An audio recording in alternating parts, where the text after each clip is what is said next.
పరిటాల రవి హత్య కేసులో వైసీపీ అధినేత వైఎస్ జగన్ పాత్ర ఉందని మాజీ మంత్రి పరిటాల సునీత ఆరోపించారు.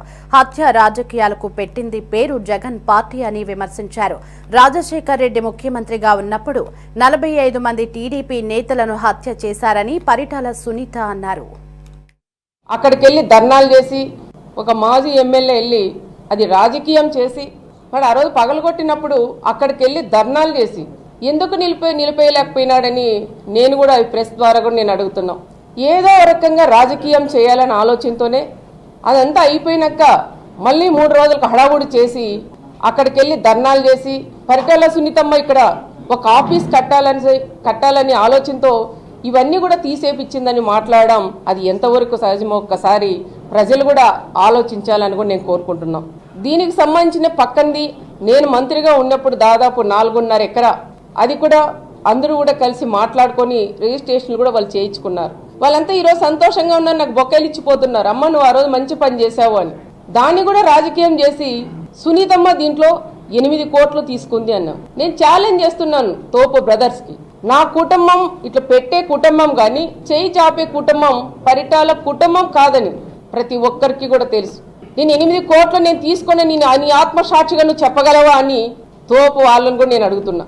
రాజకీయం చేసేది తోపు బ్రదర్స్కి ఒక అలవాటైంది. ప్రభుత్వం ఉన్నప్పుడు ఒక రకం చేస్తారు, గవర్నమెంట్ లేనప్పుడు ఇంకొక రకంగా తోపు వాళ్ళు ప్రజలందరినీ రెచ్చగొట్టేది మనం అందరికీ కూడా తెలుసు. ఏ మీటింగ్లు పెట్టినా ఏ ప్రెస్ మీట్లు పెట్టినా ఒకటే చెప్తా అంటారు. దాదాపు 24 మందిని పొట్టను పెట్టుకునింది అది మీరు కాదా? మరి ఇది మాట్లాడినప్పుడు అది ఎందుకు మాట్లాడలేకపోయినారని నేను కూడా వాళ్ళని అడుగుతున్నా. దీనిలో మాట్లాడేకేమో ఏదో పరిటాల కుటుంబం వీళ్ళని ఇబ్బంది పెట్టి టీవీ బాంబ పెట్టి బలి చేసిందంటారు. మరి అక్కడ కారు బాంబ పెట్టింది ఎవరయ్యా? దాంట్లో కూడా మీరు సోదరులు కొద్ది రోజులు జైల్లో కూడా ఉండొచ్చినారు.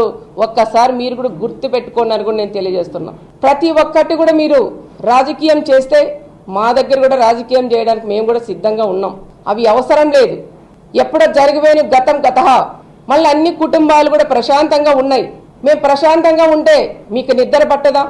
మేమన్నీ మర్చిపోయి ప్రశాంతంగా ఉండి 10 మందికి సేవ చేయాలని తప్ప వేరే ఆలోచనలు మా కుటుంబాల్లో లేవు. ఈ రోజు మా కుటుంబాలను ఎందుకు లాగుతున్నావని తోపు బ్రదర్స్ని కూడా నేను అడుగుతున్నాం. ఫ్యాక్షన్లోకి రండి, ఏదో ఒకటి చేయండి, మేము దాన్ని రాజకీయంగా వాడతామని మళ్ళీ తోపు బ్రదర్స్ ఈ ప్లాన్లు కూడా చేస్తున్నారు. ఇలాంటి వాళ్ళు కాకమ్మ గోమ్మ కథలు చెప్తా అంటారు. ఇవన్నీ నమ్మొద్దండి, మళ్ళీ ఇటువైపు చూడొద్దండి.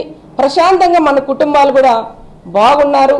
ఇదే ప్రకారంగా 10 మందికి సహాయం చేద్దాం తప్ప ఇలాంటి వాళ్ళు మనకి మళ్ళీ గొడవలు పెట్టి అది చలమంటేసి ఆర్పుకునేలాగా ఆ రకంగా కూడా చేయాలనుకున్నారు.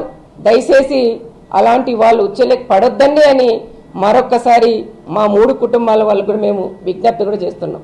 ఒక మాజీ ఎమ్మెల్యే వెళ్ళి అది రాజకీయం చేసి వాడు ఆ రోజు పగలగొట్టినప్పుడు అక్కడికెళ్ళి ధర్నాలు చేసి ఎందుకు నిలిపేయలేకపోయినాడని నేను కూడా ప్రెస్ ద్వారా కూడా నేను అడుగుతున్నాం. ఏదో